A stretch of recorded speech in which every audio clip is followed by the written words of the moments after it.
Welcome back to the Umuco podcast with Alex and Dydine. Today, we're speaking with Cate Woodward.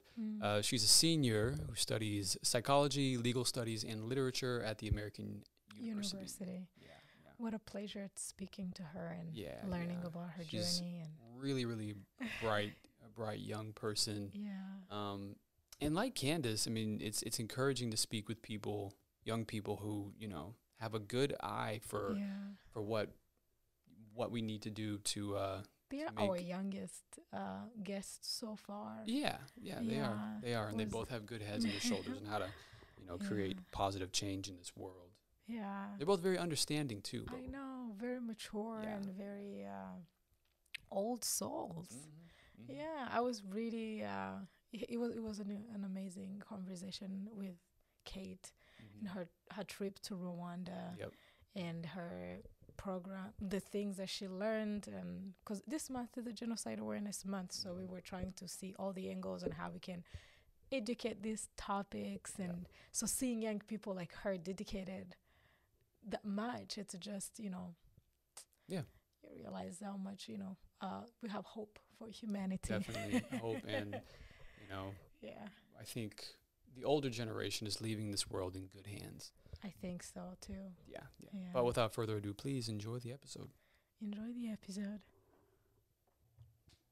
Hey, Cate. Thank you so much for joining us on the Umuco podcast today. It's a pleasure to have you. My first question is, how did you get started doing all the work that you do, including the Alternative Breaks program?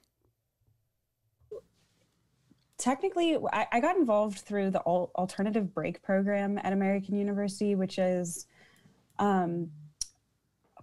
it's a program where students raise money to travel to different places, whether it's in the U.S. or outside of the U.S., to study different social justice themes.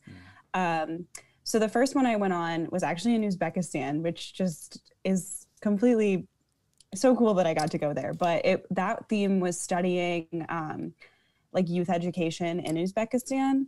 And then, so basically what happens is students raise money to go on the trip. And then they go, and we got to meet with youth and learn about them, and they learned about us, and we spent the week with them. And then we just went to do other stuff in Uzbekistan as well.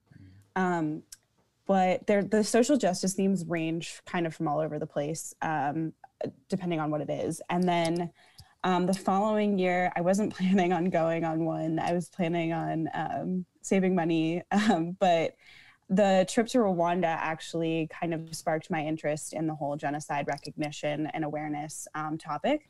So it just looked really interesting. And on top of that, I've always kind of wanted to go to Rwanda, not necessarily because of the genocide, just because I've always wanted to go to the country because it's so pretty.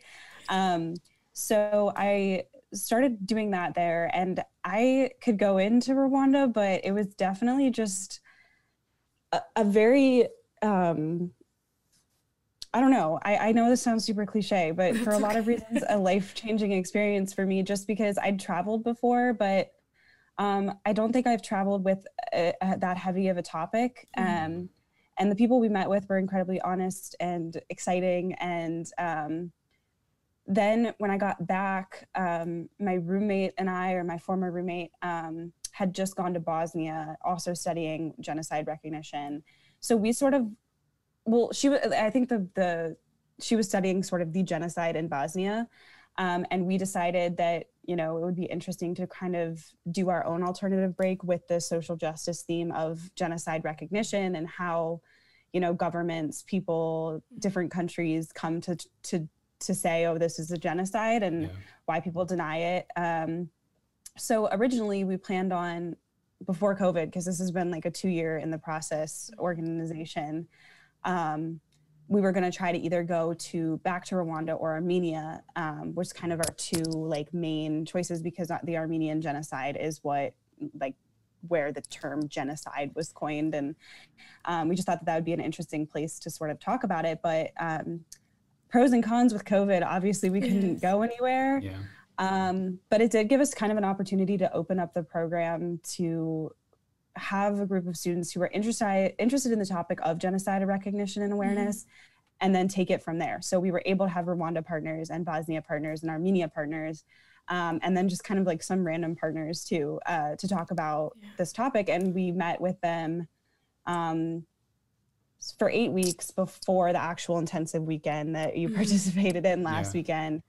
And then we're going to continue to meet with them for another, I would probably say 6 to 8 weeks to work on a reorientation project. We're doing a book club, which is where Embracing Survival, we're going to read a couple chapters a week and then kind of meet as a group and talk about it. So because of COVID, it definitely gave a lot more opportunities. But there was also the downside. So that's kind of where it all stems from. I know that was a really long answer, but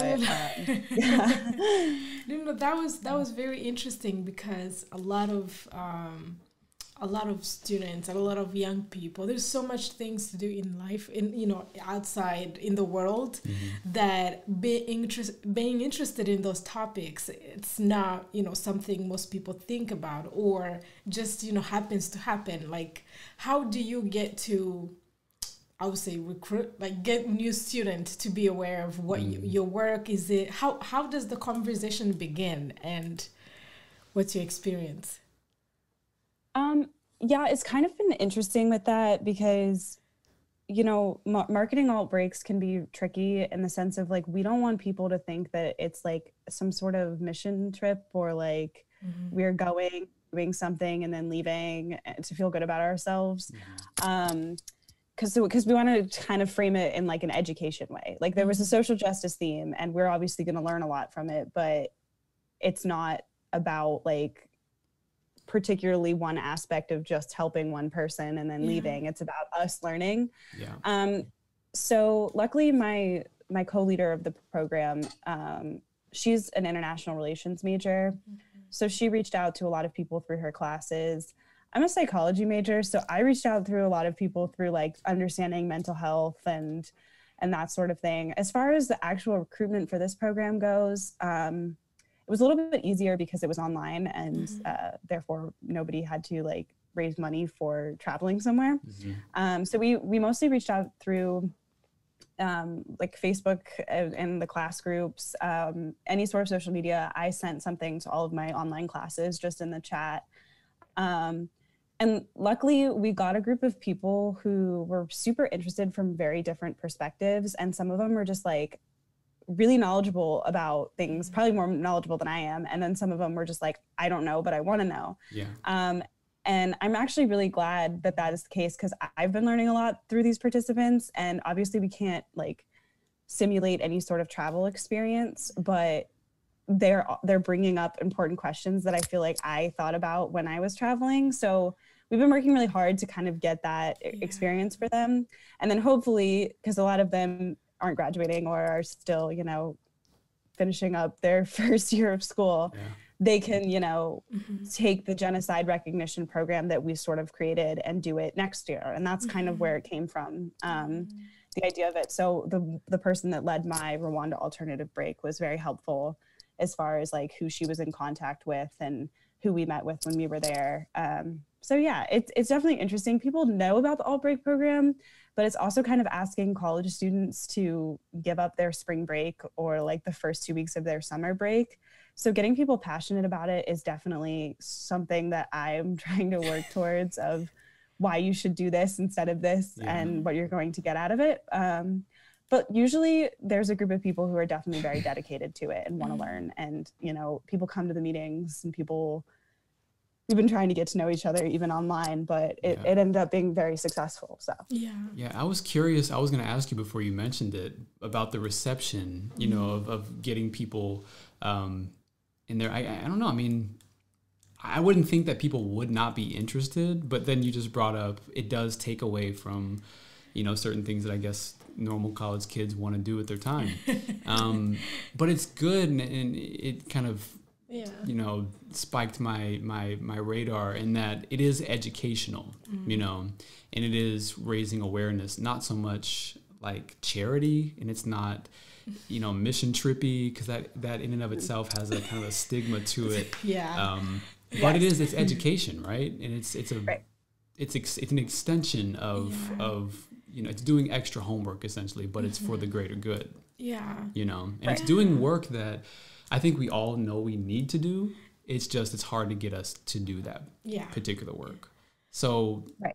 Yeah, I mean, my original question, though, about the reception, about getting those people here, there does seem to be, excitement, right? And the people that you do get in, I wonder what those conversations are like with these students. Yeah, so, I mean, I think part of it is just when you get a group of people and some know some things and some don't, and you say, like, okay, let's talk, like, let's learn. Even if they're not necessarily like stoked about it from the beginning, especially, you know, now with Zoom, like it's like, okay, I'm in class all day and then I'm going to get on Zoom and I'm going to have more of this, what you were saying, this extra homework. But not framing it that way has been really nice. Like framing it as a conversation. And I also got really lucky with my group, because it was to the point where they were like emailing me and were saying, you know, can I have more information about this? Or how did you find out about this? Or let's talk about this. And I think that doesn't just motivate them, but that motivates me, because I'm like, you know what, I want to know that too. That's a great question. Right. I'm not the know-all of everything. And sort of, I think a way that I've framed it too is just, you're going to have so much more from an experience during your break or during your summer break. I mean, summer's 3 months long for college students. If you want to go to Cabo another time and save money for that, do that. But you're not going to get the same experience. And I think once I was trying to talk to people about Rwanda, I think that they realized that a lot of the social aspect of it does come through, because I spent, 2.5, 3 weeks with the same group of 7 people. I mean, that's breakfast, lunch, and dinner. That's going to every partner. That's in every car ride. And I'm still like a close-knit group with them. So when people are like, okay, what are you doing today? And I say, oh, me and the girls I traveled with to Rwanda are going to go, sit outside and have lunch. Then everyone's like, oh, that's cool that you guys still talk. And I'm like, well, I have an experience with them that I have with nobody else in my entire life, and probably will never have with anyone else in my entire life, because we didn't know each other that well before. And then we go and, you think you know each other before. And then, like I said, you're just kind of immersed with this small group of people, spending all of your time together, and you learn so much from them. So I think my experience from it has been like, there are times where, it's homeworky and, but it's not boring. It's like immersive learning that is so much more fascinating than, the classroom. And obviously things are different with Zoom, so we've tried to work around that. But I think when people ask me about my experience, like, oh, you went to Rwanda, I'm never like, oh yeah, I went to Rwanda and I stayed for 2.5 weeks, and now I'm so enlightened and I like know all of this information. And I've just been like, I went and I learned a lot. I met a great group of people that I can now still connect with in my community, and a great group of people that I can connect with that aren't in my community. And there's fun parts of it too, right? It's not all homework. Like sometimes it's watching live music and going to a show. We always try to include something like that, pre-COVID. So I think just listening to other people talk about their experiences definitely helps a lot. And then also knowing that you're going with peers, like you're not going by yourself or with your teacher. We have a faculty advisor, but that's more for liability than anything else. And it's not homeworky. It's like, I guess I would kind of explain it like, imagine if all of your classes were just kind of like putting you there and you were learning about it like from the people that started it, or learning about the topic. Like if you were learning about math, from Einstein or something like that. Like I try to explain it as like this, it's so different. But yeah, I mean, it's definitely hard. I mean, there's definitely people who are like, no, I'm not doing that, or I'm not spending my money on that. That's a big thing too. But yeah, I mean, I think you do have to have a certain mindset to be. I think so. Yeah, to be able to, engage with that sort of thing, that type of learning, that type of education, because it is firsthand and it is tangible. You're not reading out of a book. No. It is very. You may not get the reference, but magic school busing. Yeah, in a way, you know what I mean? And so in that way, it can be very revelatory and very transformative. Should you allow it. Yeah, I remember I did a summer program like that one. I think I was still in Rwanda, and all the students were from Canada and US. They had 10 students from US, 10 students from Canada, and then 10 students from Rwanda.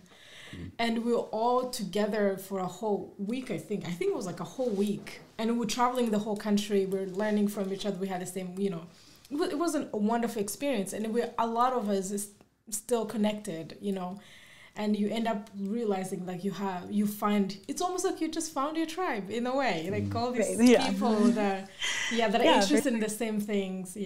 So yeah, I mean, it's definitely, and it's also just making, becoming a more globally competent person doesn't just involve like my knowledge about situations in other countries. It's also about, being flexible and not being in a bad mood during an 9-hour layover, or, acknowledging, that sometimes it's tricky traveling with a group, especially when your days are packed. And I think that that's a skill that anyone and everyone can learn through travel. And I'm a big advocate for trying to make travel more accessible, and wherever that may be, and for whatever reason, but it's going to be so much more meaningful if you're, somewhere learning versus somewhere, absolutely. This podcast, we're big about cultures and connecting people from different backgrounds, and sometimes people are scared of what they don't know, or you live in this one neighborhood, you can't go to the next neighborhood because you don't know anyone there, you don't even know anything about them, they're just them. And I feel like what you're doing, it's kind of, you're connecting with people you don't know. I wonder if, since you said it earlier, even though you said it's a cliche, but it's not. I know, for me, it's a real thing. It happens that people have these moments where everything changes in their perspective, and that's a moment. It's a life-changing moment. So how does these experiences impact you in your own culture, the cultures you've learned from the first trip you did, or the cultures in Rwanda, or the other students? Has that created almost like a new way of seeing life for you? I mean, again, not to sound cliche, but absolutely. And I think part of the thing that people struggle with is when you come back from seeing a different culture and people say, oh, how was it? It's more like, well, how much time do you have? I mean, there was the beautiful landscape, there was the heartbreaking stories, there was the time where we all were at dinner together and someone told this joke and it was hilarious. So I think, again, what you're saying about people being scared, like that aspect is always going to be there. But when you go with a group of people, like you get to know that group of people, and it makes it like a little bit less daunting when you have like those connections. So that brings you closer with people. And I mean, even when I was in Rwanda, I remember me and one other girl, we got a little lost, I think, to be totally honest. And we were supposed to be on a tour and we weren't. Following the tour. I don't know what happened. The wild kids, for lack of better words. And her and I just ran into someone, and we started talking, and it was in Kigali at the Genocide Museum. And that person just started sharing stories with me and my peer, and they were just so heartbreaking. And I, sometimes feel like I can only talk to her about that experience because she's the only person that witnessed it with me. So now I have this connection with her, and we have a lot of talks about, how do we tell people that story? How do we make it not seem like we're like bragging or like taking somebody else's story and making it our own? Like that's obviously not what we're going to do. Or even how do you respond to someone in a different culture when they're sharing, information with you, which is such an honor. And those conversations are important in everyday life, like no matter where you are, whoever you're listening to, just being a better listener, I think is really important. So what I've tried to take away from my experiences in traveling internationally, wherever it is just like, whenever I'm having a bad day or whatever it may be, I think about like, okay, this is where I am. This is where I've been. I'm lucky that I have these knowledge and experience. And I was like, and the problems that I have in my everyday life are so universal to everyone. Like I remember we were, our guide in Rwanda, who was like 26 at the time, one day she came in and she was like, I'm going to be out of it today because my boyfriend and I just broke up. And I'm like, okay, like she's 26. I'll probably have a bad breakup when I'm 26, maybe. I don't know. Hopefully not. Hopefully but not. if I do, like that's such a, And it's so interesting to talk to people about that, because you don't think about it in your everyday life of like, okay, when, you know, I'm sad about this, you don't think that every other person that you've encountered has probably dealt with that and worse, and get to know them in that more intimate way. I don't know if that answers your question. But. It does. I think it does. Yeah. What were you going to say? Well, no, I mean, it's and again, it's stuff that we talk about on this podcast as well, in that, first of all, what that is, it's breaking down those barriers, right? These weird ideas that people on the other side of the planet are somehow totally different than us. You know what I mean? We're all human. Right. We do all experience the same things to some degree. We feel pain, we feel sadness, we feel happiness. And I guess sometimes it can be a little surprising just how close to home some of these things feel when it's kind of up in your face. But I think I quoted Dydine. We were talking to somebody the other day. I quoted Dydine unknowingly, but it was our stories are not just ours. It's an embracing survival. Okay, it's an embracing survival. Sorry, go ahead. It's one of the things when somebody, I think I thought about it a long time ago when I was writing Embracing Survival, that our stories are, you know, painful, they are hard, but they're not meant for us to keep. They're meant for us to share to other people, because we have a shared history. The whole humanity, like what you said just about your tour guide, how she had a heartbreak. We all know that somebody somewhere in Asia or in Europe and, you know, in the Middle East, there's a girl who's going to experience that heartbreak. So it's kind of that, you know, that thing that we all share. And when we find those little moments that connect us and we share our stories, we kind of realize we're not alone. So as much as we're helping other people sharing our stories, we're also helping ourselves, you know, feeling. And it's a healing thing as well. I mean, it is. Not so much that you need healing, like there's something bad's going on in your life and you need healing from that to get back to whatever normal is, but it's again, like a transformative thing, and sharing your story, sharing stories from all around the world, and not only helps you grow, but it also makes the world so much smaller, you know? And something, and I always bring it up whenever I speak to college students or people in school in whatever shape or form. I just can't help to think, like when I was in college, how isolating it could be when you're not having these conversations. And, you know, they're capable of having these conversations that can kind of keep you grounded, you know, these more worldly, cultural conversations. But I don't know, maybe it's just the age, the you know, how old we are then and what we're interested in at that time. But I don't know, I wish that college kids, that young adults would be more willing to do what Kate's doing. Well, yes, for lack of a better phrasing, I was about to go on a long tangent, but yes, in short, because I think it's incredibly important, right? And you yourself 100%. See the benefits in that.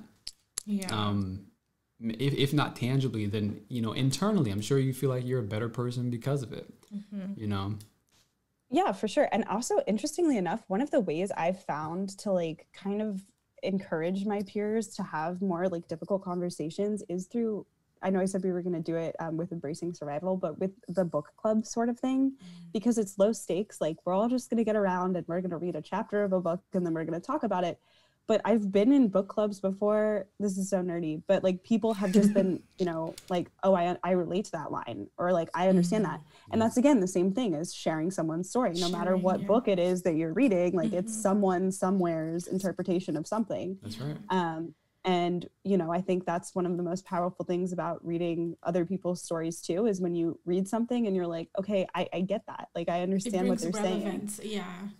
And then you feel closer to sometimes, or even with music, and you have your favorite artists, you know, that's why we're so attracted to our favorite artists, is because even though they're larger than life to us, they're saying the things that we feel. It's like, and they're sharing with us. It's like their diary sometimes. And, you know, that's why you do it. I mean, I always say, like, imagine how you feel when you relate to someone that's you don't know, like because you read what they've written, and then it's like, imagine you having that impact on someone else as well. Yeah. If that makes any sense. It does. It does make sense. Yeah. What were you gonna say? Well, yeah, we have questions written off to the side here. I'm kind of glancing at them, No but worries. I am curious though. I mean, in your education, I'll say, what are some of the biggest things that you can think of that you've learned or have taken away from, like some lessons or some realizations? Well, I mean, I think in my education as a whole, or through specifically the alternative break program? Through specifically, well, yeah, I mean, if it does pertain, yeah. I think alternative break has definitely forced me to be, not forced, that's a bad word, encouraged me to be a more humble listener, a more active listener. I think a lot of problems stem from when somebody else is talking and you're thinking about what you're going to say next instead of just listening to what they have to say. Yeah. Flexibility, I mean, just kind of an appreciation as well for what other people have that they can give to you and what you have that you can give to other people, because it's not the same thing, and it never will be the same thing. Yeah. And I would also say just kind of this, idea that of connection in a way that isn't so larger than life. Like I can connect to somebody maybe just by sitting down and having a conversation with them, even if I've never met them, just by letting it flow. And that will happen anywhere you go. And you need to be ready to do that.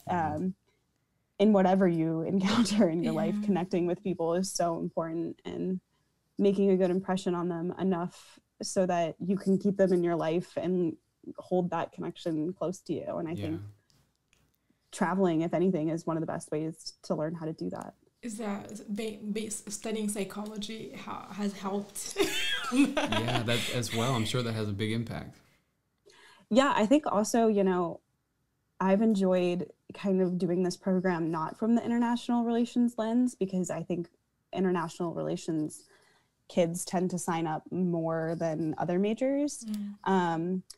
But it's so different. And, when I was in Rwanda, I was with a couple international relation majors, a business major, an economics major, and just seeing what everyone had to bring to that table. I think a lot of times everyone was like, okay, you're being such a psych major right now. But it was true because of the questions that people were asking. Like somebody would be like, oh, what happens to this? And what happened to this? And I was like, well, we're asking questions based on our own interests.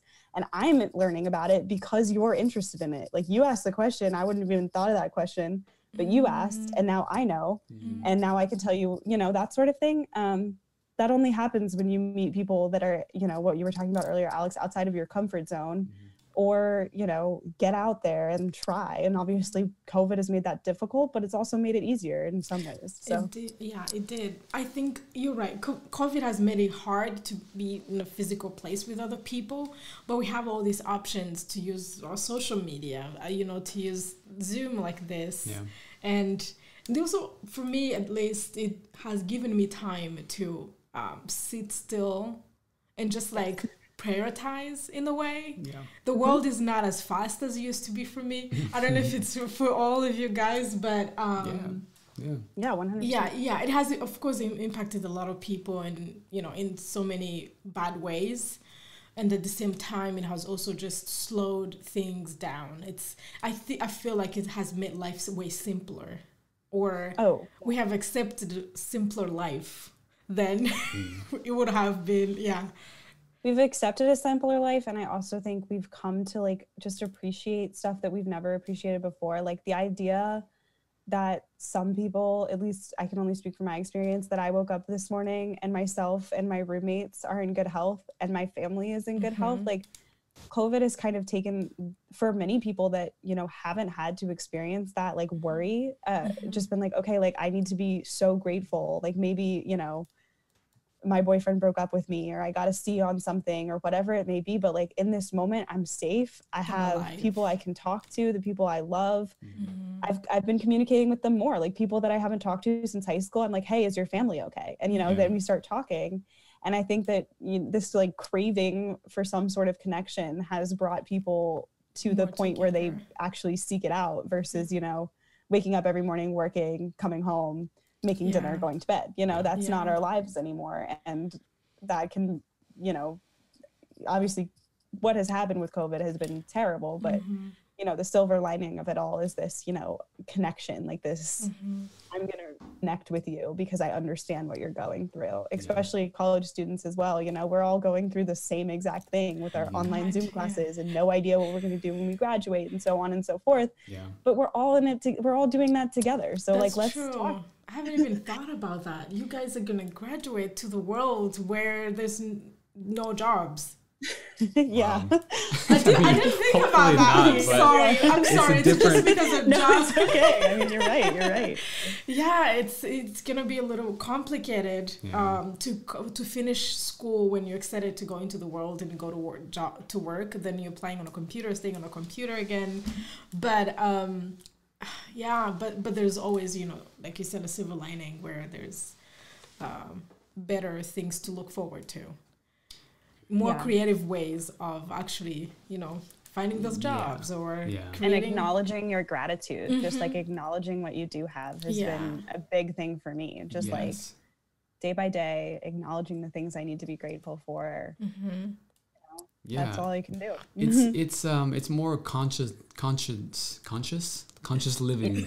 And then in having gratitude, it's like when you're stripped away of a ton of stuff that you took for granted, a lot of times you realize you don't need a lot of those things, you know, especially for us Americans, a lot of these things are luxuries.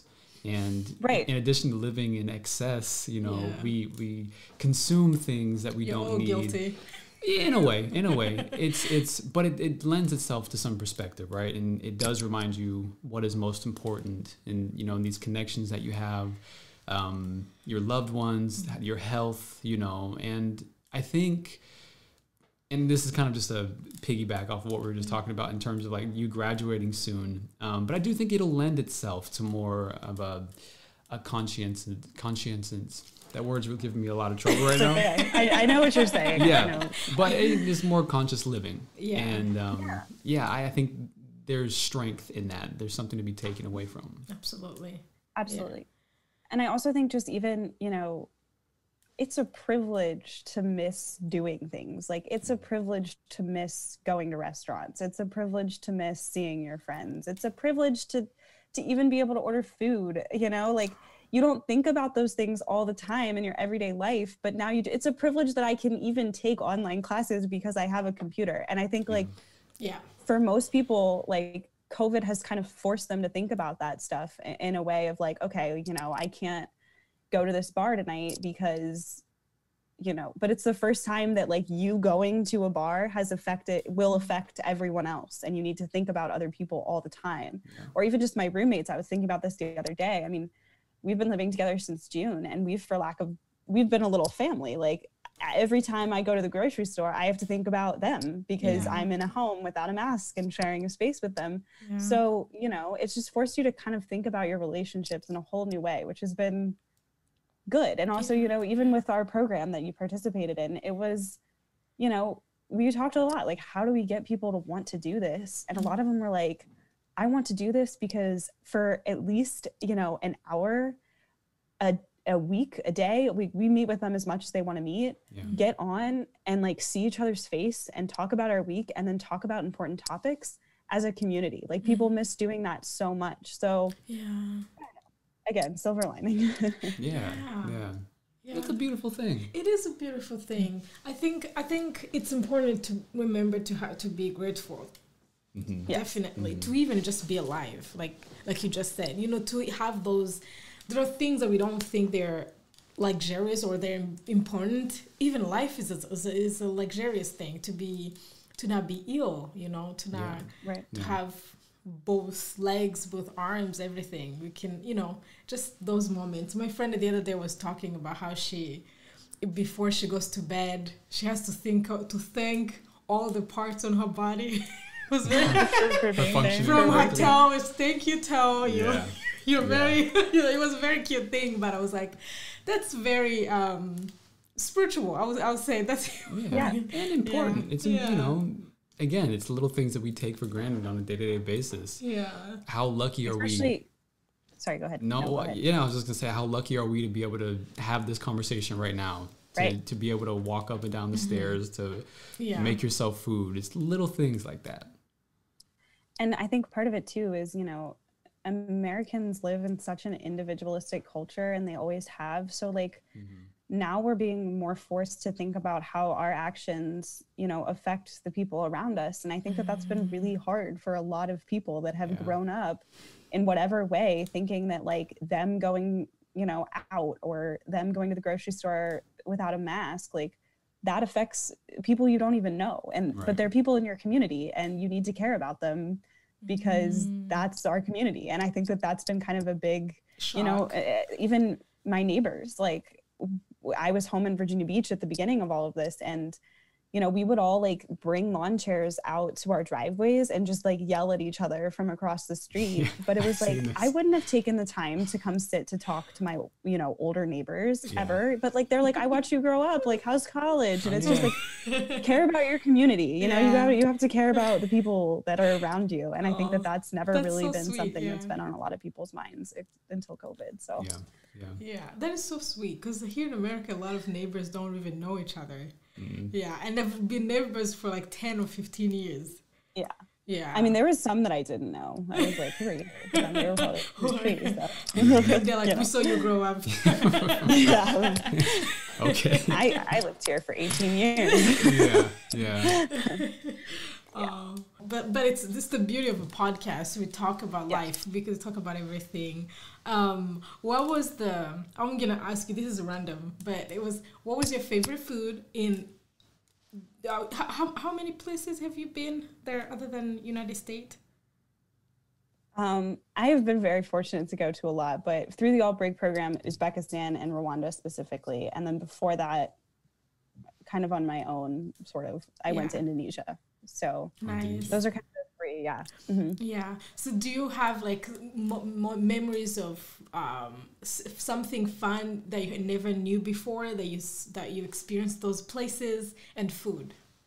Food? Okay, well, I love food. I'm like one of those people that'll eat anything. So if you put it in front of me, I'll try it.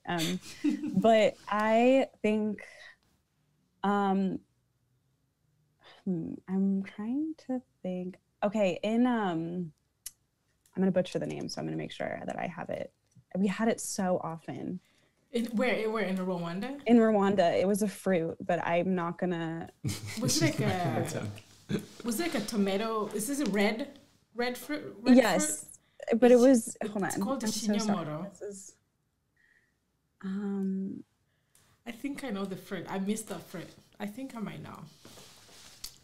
Okay, so the fruit I really, really liked, and then it was spiky. I know that.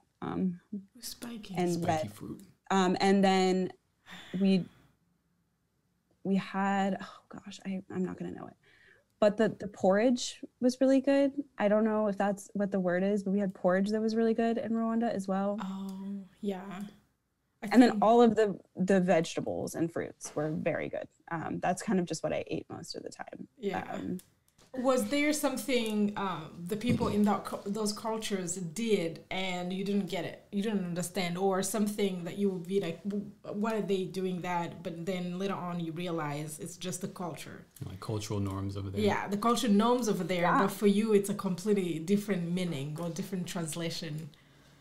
Yeah, I mean, so in Indonesia specifically, we went to a Torajan funeral where they water buffalo. And it was very special that they let us come. I did not, a lot of people were like, oh, this is so horrible. And, and I was like, no, like this is a celebration. It was a funeral as a celebration, which is not something I'm used to. They were celebrating and they were slaughtering these water buffalo to feed the amount of people that come from all of the villages for this funeral. And everyone was just so happy. And, we went inside and we were cooking this water buffalo. So like at first, like watching a water buffalo get slaughtered, I was like, oh. Oh, you had to watch that too. Yeah, I mean, we could have turned away, but I watched a bit. But it was just also the idea of having like, because in the US, not a lot of funerals are happy. They're usually somber, right? You know, but like everyone was just it was a celebration of life. And I think that that's, you know, my only experience with that directly was in Indonesia, but that's how it is in a lot of different cultures. And I think that that is also, again, a better mindset to look at a funeral, you know? I think so too. Yeah. I've spoken to that's what I want for my funeral. I know. I've spoken to my family about this. I'm like, how about we, you know, whenever you pass, I pass, let's just, you know, try to celebrate our lives rather than be somber. Have my favorite foods, hang up pictures of me, do what you have to do. Throw on some like shades on me. I've never been at a funeral here in America. How is the funeral here? Because in Rwanda we do the same. Well, the day they bury the person, it's sad. But you come back home, it's a celebration. People stay up nights, like I think it's 5 to 6 days. The people stay at your home, the home where that person lived, and it's a celebration. They're drinking, they're playing card games, they're sharing the stories about that person. All the funny stories, not allowed to talk about how grumpy that person used to be or whatever. It's just the good stuff. How was the funeral here? I think in the US there's very much like funerals are for the living, so like allow people to be sad, and definitely like I think that you know, take the time to be sad, but funerals themselves are more just like sad music, everyone wears black, oftentimes like 1 or 2 people speak formally, and not, you know, they're just very somber events. I don't really know how to, like, the celebration isn't always there. And I think it's weird because when you talk to people, like most people I've talked to are like, I don't want that when I die. Like, I want something like we were just talking about, Alex, like make it fun, talk about me, you know? So it's interesting that that's the way that it is, but that's the way that it is. But it was just nice to, you know, celebrate someone instead of being sad. Right. Perspective. It is perspective. Right. And it is perspective. How was Pakistan? Or Uzbekistan? Uzbekistan. Yeah. When I told my parents, I was like, I think I'm gonna, you know, save money to go to Uzbekistan. They were like, why? And I was like, why not? But that was actually really an interesting program because that whole time we were with another group of students our age. So the whole trip was they were, you know, showing us around and showing us their school. And then we were just constantly asking each other questions like, what's school like there? What's school like here? And, you know, the school structure there is even better. I mean, they get, which the US should have, but we don't, you know, they get an actual manageable, I can sit down and eat lunchtime, which, you know, in my high school, we had like, I think 25 minutes. 25 minutes, No, we have 2 hours in alphabetical order. And I'm a Woodward. So I had like 15 minutes, if that. And that's if I was lucky. Yeesh. So, you know, they actually get to sit down at lunch, talk about their days. I think that's something that the US could definitely do. And then they were also just asking us questions. I got a lot of questions about fast food, but I feel like that always happens anywhere I go. Like, what's your favorite fast food restaurant and how often do you eat it? And I'm like, Chick-fil-A and more than I should. But, you know, just like that one was really great because we were just learning from each other. And it was with the same group of like 10 to 15 college age Uzbek students. So I like that a lot. That's really fun. Yeah, in Rwanda we have 2 hours of lunchtime from 12 to 2. Must be nice. Yeah. You can hit a nap too. Oh yeah, you go home. That's actually. What I would do. You literally go home, eat, hit a nap, and then go back to school. Siesta. I love napping. yes. I love napping. I know. Personal question though, how often do you nap? I mean, as a college student, because from high school to college, like I took no naps from like 12 to 18, but from 18 to 22, I was napping all the time throughout college. Okay. It's definitely a little bit different now with COVID, but like my freshman year, I was so excited because it used to be, you know, like you wake up at 7 and you go to school until 3. And then if you do an after school activity, you're home at 5 and then you do your homework. It was like, I would have class from like 10 to like 12 and then class at 8. And I was like, I have so much time. I napped more than I've ever napped in my entire life. And I loved it. And then also, you know, the food, like I would go down and swipe my thing and just sit there sometimes and wait till I was hungry again. Cause I was like, after this, all I got to do is nap. Glorious. I know. So yeah, a lot. I napped a lot, especially That's another thing about COVID. I think the 9-to-5 workday is going to be rethought a lot after. Oh yeah. Yeah. We're experiencing that right now. I mean, it's. Yeah, we work from home, so yeah. So you work or you take a nap and you work at night. You just do whatever, but you, for some reason, you get way more work done than you rely on the people that they're going to get stuff done, Yeah. and normally encouraging them to be productive in whatever way they need to be productive. If that means taking a step back, is more positive than forcing them to do it. I think so, because you're more creative, and you rest, but also you end up actually working overtime. A lot of times. Yeah, a lot of times we find ourselves reminding ourselves to take a break. Like, oh, I need food. Oh, I should, Yeah, or even forgetting to eat when you're home. So it's, I agree. You'll experience this very soon, I'm sure. Yeah, you I'm are. looking forward to it. Oh, You are? No, you're not. Our last question, it's almost time. Yeah. What's your message to the world, young people around the world, especially young women? Just your wonderful message. No pressure. Okay, well, my message to people around the world, especially young women, is get involved in whatever you want to get involved in, even if you don't initially want to. You're going to learn something from whatever you participate in, and wherever you learn from. And for women especially, do what you want to do. And if someone questions your ability to do that, tell them that, ask them why they have that thought about you, and then do it anyways. So understand why they think that, and then prove them wrong so that they don't have that thought anymore. I think that would be for younger is that your motto? Yes. Prove them wrong. Prove them wrong. Respectfully. Respectfully. Right. Yeah. Humbly prove them wrong. Yes. I like that. Yeah. How about for young boys? Young boys, go ahead. Let's not forget, men out there. Young boys. I would say for young boys, just, listen. I think listening can help, and listen and ask questions. I mean, don't be afraid to ask a question if what you're saying or doing feels a little off. Like, ask someone, and respectfully, and just learn. Absolutely. I gotta co-sign that too. Yeah. I mean, I can go on and on, but yes, listening is a key skill for everybody, but males for sure. Oh, thank you so much, Cate. And don't be afraid to feel your feelings. That's what I would say. Especially for boys. Express yourself. They have to feel those feelings. Talk.